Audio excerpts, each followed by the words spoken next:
What was the most badass thing you've done? He elbowed me in the chest. Again, the first time his elbow hit me squarely on one of my breasts, I thought it was a mistake, and that he didn't have any idea I was standing just behind him. So, I took 2 steps back and stood half obscurely behind the door, but his elbow found its way again to nudge my breast. This time followed with an all-knowing flick of an eye. I was astounded, and could not just comprehend what had happened. This occurred in my very house, the place we call home, our final sanctuary in the world, and also right outside my room, the room I am in right now. Writing this. He was a 70-year-old man, a neighbor, and a friend and colleague of my uncle, also a high-ranked retired government official. We were getting the house painted, and it was my uncle who had sent those painters. So after the work was finished, he asked his friend who lived in the next lane to supervise the measurements of the house for final payment. I was trailing behind them to see what they were doing, and I was also aware of his eyes on my chest from the start. Actually was quite skeptical of him coming to our house, as I was known to his lechery. Once before, he had visited my house with his wife, and as I served him water, he trailed a finger on the side of my palm, which I thought was a mere accident, and tried to keep my hand a little away when serving him tea, but he still managed to trail his finger on my hand. I had then let it go, fuming inside, but I started to notice he would try and stop me whenever we crossed each other or would honk to get my attention. I avoided him as much as possible, as his eyes wandering all over my body made me very uncomfortable. Never in the world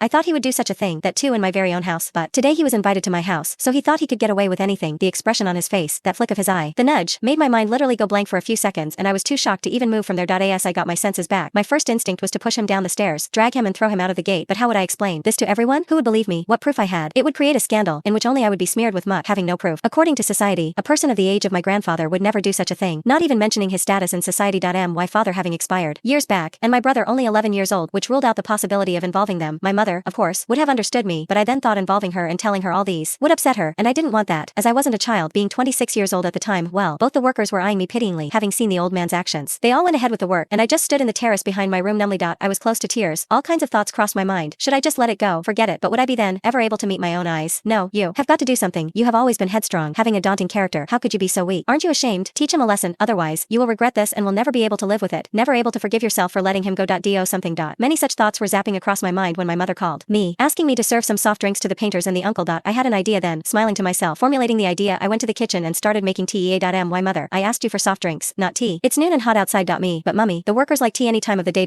So I made tea and also served them all, just leaving uncle's tea for the last, who was sitting on the sofa, going through the calculations on some sheets of paper. I grabbed the saucer in my left hand, the cup in right, went up to him. He told me to keep the tea on the table, but smilingly shyly, I insisted him to take it. He was floored, grinning slyly, kept the papers aside and extended his hand to take the tea. I tilted the cup then, and down went the piping hot tea, all over the left side of his neck, his shoulders, and chest. He stood up bristling with pain, the tea having seeped right through his thin shirt. I muttered a sorry and ran to the back compound. There I stood with relief, smiling, so proud of myself. I pumped the air, going yes, yes, yes. I was so happy. I laughed out loud and even clapped, hopping a little. Yes. My mother called me back into the house, where I was very sorry to the uncle with my big innocent eyes, but he knew, and I knew he knew. I was thinking, how lucky you are, uncle, that it was just a cup of tea, and not a pan of hot oil. He has never tried to flag me down since or attempted to visit my house. His wife told my mother a few days later that he had red burns on his left side. My mother apologized profusely, but I was so elated. I had taught him a lesson.